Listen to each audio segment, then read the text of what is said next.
क्या तुम्हें पता है एनिमल मूवी के अंदर रणविजय जब अपने जीजा का गला दबा के मार देता है तो वो उसे बंदूक से दोबारा क्यों मारता है जब ऑलरेडी वो मर चुका था। तो ऐसा इसलिए जब रणविजय अपनी बहन को कॉलेज में ऐसे रैगिंग होने से बचा के लाता है तो कहता है अगर दोबारा ऐसा कुछ हुआ तो मैं धमकाऊंगा नहीं, सीधा गोली मार दूंगा। दीदी इस बार ऐसा कुछ हुआ ना कॉलेज में तो डराऊंगा नहीं, सीधा गोली मार दूंगा। ऐसे ही जब रणविजय के पापा को गोली लगती है और वो स्वास्थ्य कंपनी के अंदर एक स्पीच देता है तब वो कहता है जिसने भी पापा पर गोली चलाई मैं उसका गला अपने हाथों से काटूंगा। जिसने भी पापा पर गोली चलाई अपने हाथ से गला काटूंगा उसका। जिसके बाद हमें पता है मूवी की एंडिंग में अब्रार का गला रणविजय ने अपने हाथों से काटा था। ऐसे ही जब मैंने एनिमल मूवी को 0.25x स्पीड में देखा गौर से तो मुझे 21 ऐसी डिटेल्स मिली जो कि मैं श्योरिटी से कह सकता हूँ तुम लोगों ने पक्का मिस कर दी होंगी। जैसे कि तुम लोगों को नहीं पता होगा रणविजय ने कौन सी डिग्री करी, उसने कौन सी जॉब की थी, इसीलिए इस वाले सीन को गौर से देखो। No mister spacecraft engineer thinks he knows everything ना। इस वाले सीन से हमें पता लगा कि रणविजय एक स्पेसक्राफ्ट इंजीनियर है जो कि अपनी ही डिजाइन्स को डिजाइन देता है। जैसे कि जब वो वेपन डीलिंग कर रहा होता है तो इधर इस वाले सीन में कहता है कि I create my own design.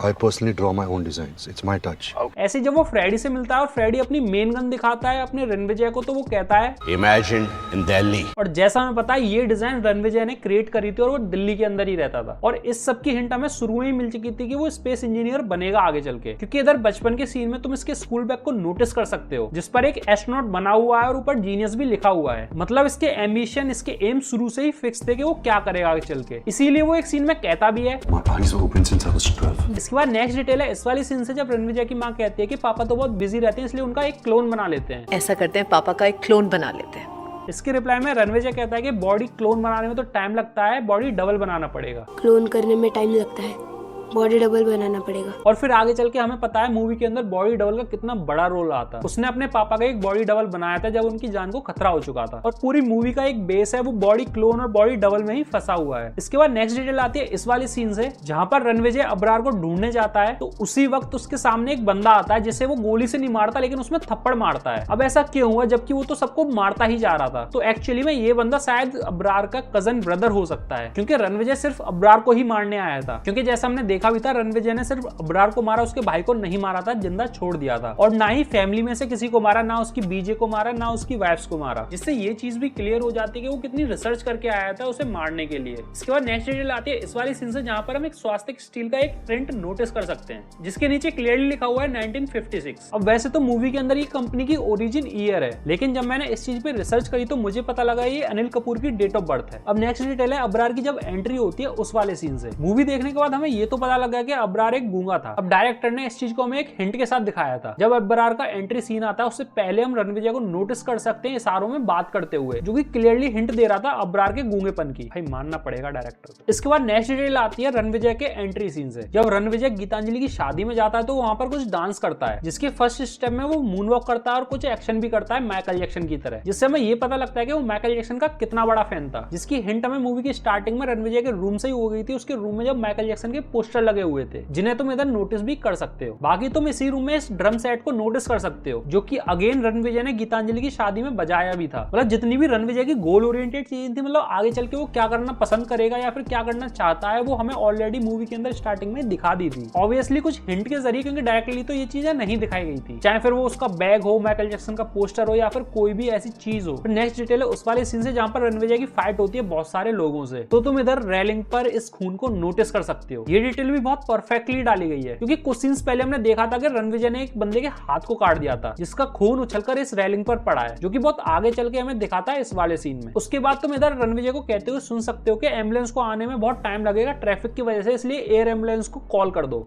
बोल एयर एम्बुलेंस भेजे जल्दी, ट्रैफिक में फंस जाएंगे हम लोग। लेकिन फाइट के बाद तुमने कोई भी एम्बुलेंस आती हुई नहीं देखी होगी, लेकिन जब रणविजय सबसे फाइट करता है और उसको गोली लग जाती है तो तुम लास्ट में इधर एयर एम्बुलेंस की साउंड को सुन सकते हो।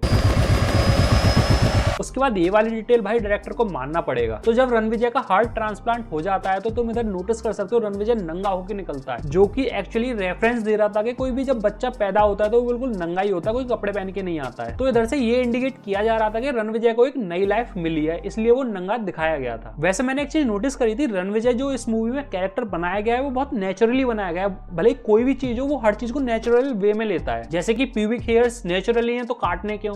शिव किया क्यों शेव कर रहा है? क्यों शेव करता है? It's a natural process, let it grow ना। अल्फा मेल जिसकी स्टोरी वो गीतांजलि को भी सुनाता है। सदियों पहले दो तरह के बंदे होते थे, एक अल्फा ऐसे ही ना जाने कितने एग्जाम्पल हैं जो कि ये शोकेस करते हैं कि वो उसका जो कैरेक्टर है वो काफी नेचुरल वे में दिखाया गया है। अब नेक्स्ट डिटेल है इस वाले सीन से जहां पर तुम रणविजय के फेस पे एक स्कार को नोटिस कर सकते हो। ये डिटेल काफी ज्यादा बड़ी तो नहीं है, लेकिन भाई डायरेक्टर को मानना पड़ेगा कि बहुत पहले की फाइट में जो स्कार पड़ा था वो अभी तक इसने मेकअप के जरिए दिखाया है। अब नेक्स्ट डिटेल है एंडिंग वाले सीन से जहां पर रणविजय बैठा होता है एक पेपर को पकड़कर। अब तुम में से काफी लोगों को नहीं पता होगा ये कौन सा पेपर है, तो ये वही पेपर है जो बचपन में इसने लिखा था अपने बाप के लिए, जिस पेपर को बाप ने पढ़ा था और वो उसे लेकर चला गया था। मूवी की एंडिंग में रणविजय के बाप ने वही लाइंस उसे बोली थी जो उस पेपर पर लिखी हुई थी, और वो पेपर रणविजय को पकड़ा दिया था। भाई डायरेक्टर ने नहीं छोड़ा इस मूवी के अंदर कुछ भी, पेपर से लेके पेन तक सबके पीछे कुछ ना कुछ रीजन थे। अब नेक्स्ट डिटेल है इस वाले सीन से जहां पर तुम नोटिस कर सकते हो जो अबरार की वाइफ थी उसको आइडेंटिकल ट्विंस हुए थे। आइडेंटिकल ट्विंस का मतलब है एक जैसी शकल के दो बंदे, जिस चीज को हमने ऑलरेडी सुन लिया था जब रणविजय और अबरार की फाइट चल रही होती है।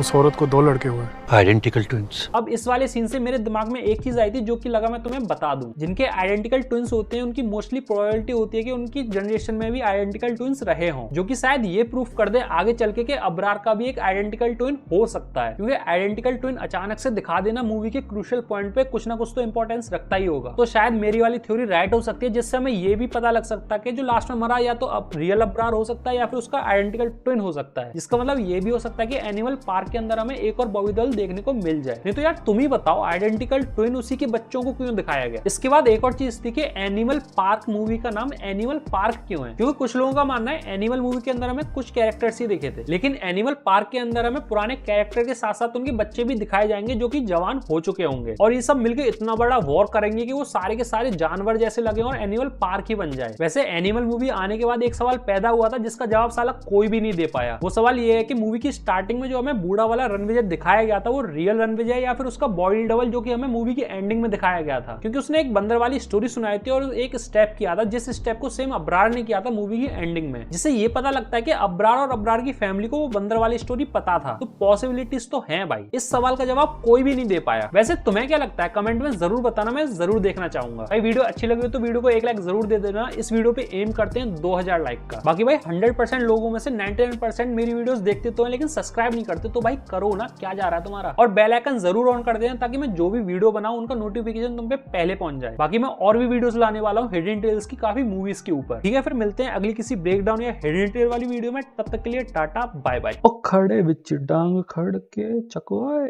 ओ खड़े विच डांग खड़ के उता हो गई लड़ाई भारी। गौर से क्या सुनना, पूरा गाना सुनेगा क्या?